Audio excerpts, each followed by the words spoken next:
రాజకీయంగా లబ్ధి పొందాలనో, ఏ పార్టీ అయితే ప్రధాన ప్రతిపక్షమని చెప్పుకుంటున్న ఆ పార్టీ ఫ్లోర్ లీడర్గా ఉన్న అనుభవజ్ఞులైన ఆనాటి మాజీ ముఖ్యమంత్రి గారు కానీ, ఈనాటి ఫ్లోర్ లీడర్ గారు కానీ ప్రజల్లోకి వచ్చేది లేదు.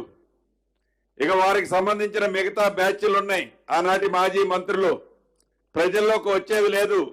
దొంగల పడ్డ 6 నెలలకి కుక్కల మురిగిని అన్నట్లు 3 రోజులైతే ఈ సంఘటనలు జరిగి ఈ రోజు అక్కడక్కడ వెళ్ళి ఏదో రాజకీయ లబ్ధి కోసం మాట్లాడటం తప్ప తగు సూచనలో సలహాలో ఈ ఉన్న విపత్తు పరిస్థితుల్లో ప్రజలను కాపాడే దాంట్లోనో సూచనలు ఇవ్వకుండా మేమున్నప్పుడు ఇది చేశాం, వారున్నప్పుడు ఇటువంటి సందర్భం ఎప్పుడూ రాలే.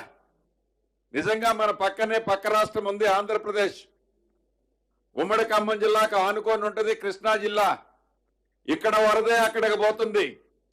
ఈ ఖమ్మం జిల్లాలో కానీ మహబూబాబాద్ జిల్లాలో కానీ జరిగిన నష్టాన్ని అటు కృష్ణా జిల్లాతో పోల్చుకుంటే వాళ్ళకి 2 కళ్ళు ఉన్నాయి. ప్రధాన ప్రతిపక్షం అని చెప్పే నాయకులకి కానీ వాళ్ళ తొత్తులకు కానీ అక్కడ ఇక్కడ కంపేర్ చేస్తే ఎక్కడ ఎక్కువ నష్టం జరిగిందో ఇప్పటికైనా కనపడుద్ది. వాళ్ళకి రాజకీయ విమర్శ చేయాలని చేస్తున్నారే తప్ప ఎప్పుడైనా గతంలో ఇటువంటి సందర్భాలు వచ్చినప్పుడు వారు పరిపాలించిన 10 సంవత్సరాలలో ఏనాడైనా ఆనాటి ముఖ్యమంత్రి ప్రత్యక్షంగా వచ్చి ఎవరైతే ప్రజలు ఇబ్బంది పడుతున్నారో, ఎవరైతే ప్రజల కష్టాల్లో ఉన్నారో కనీసం డబ్బు లేకపోతే ఈపోయారు, సాయం చేయకపోతే చేయిపోయారు, నేనున్నా అండగా అని అన్న సందర్భాలు ఏనాడు లేవు.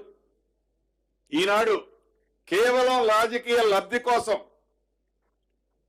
కేవలం వారి స్వలాభం కోసం మాట్లాడుతున్నారే తప్ప ప్రజల క్షేమం కోసమో, ప్రజలకు జరిగిన నష్టంలో కష్టంలో ఈ ప్రభుత్వానికి మంచి సూచనలు ఇస్తే తప్పకుండా బేషిజాలకు పోకుండా ఈ ప్రభుత్వం తీసుకుంటుంది అని అనేక సందర్భంలో గౌరవ ముఖ్యమంత్రి గారు మంత్రులు మేము చెప్పాం. సూచనలు సలహాలు కాదు, మైక్ దొరికితే చాలు అధికార పార్టీ మీద యుద్ధం ప్రకటించినట్లు నోటికి ఏ పదాలు వస్తే ఆ పదాలు వాళ్ళు మాట్లాడుతున్నారు. వాళ్ళకి సంబంధించిన కొద్ది మందితో అది నోటికి పట్టరాని భాషతో మాట్లాడిపిస్తున్నారు. నిజంగా దురదృష్టకరం, చాలా బాధాకరం. ఇప్పటికైనా వారు మంచి సూచనలు ఇస్తే తప్పకుండా సేకరిస్తాం. గౌరవ ముఖ్యమంత్రి గారు నిన్న ఇయ్యాల చెప్తున్నారు, ఏవైతే వారి దగ్గర గత ప్రభుత్వంలో ప్రజల సొమ్ము కొల్లగొట్టి దాచుకున్న డబ్బుందో ఆ డబ్బులో ఒక 1000 కోట్లు 2000 కోట్లు సీఎం నిధులకు ఇస్తే తప్పకుండా వాటికి మేమింత కలిపి ప్రజలకు సేవ చేయడానికి ఈ ప్రభుత్వం ఉందని ఆ దిశగా ఆలోచించాలని కూడా వారిని కోరుకుంటూ అధికారులకు ఇందాక ముఖ్యమంత్రి గారు అన్ని సూచనలు సలహాలు ఇస్తారు. ఒకటి చెప్పేది, డబ్బు ఎంత ఖర్చైనా పర్వాలేదు, ఈ ప్రభుత్వం ప్రజల ప్రభుత్వం. ఇందిరమ్మ రాజ్యంలో పేదోళ్లకు నష్టం కలగకుండా ఉండే విధంగా తప్పకుండా నేను కూడా టైం టు టైం ఇక్కడే ఉంటాను. ఇంతకుముందే గౌరవ ముఖ్యమంత్రి గారు కూడా నాకు సూచించారు, టైం టు టైం నేను సీతక్క ఉంటాం. ప్రజలకు ఎక్కడా నష్టం జరగకుండా కష్టం రాకుండా ఈ ప్రభుత్వం తప్పకుండా మీకు అండగా ఉంటుందని తెలుపుకుంటూ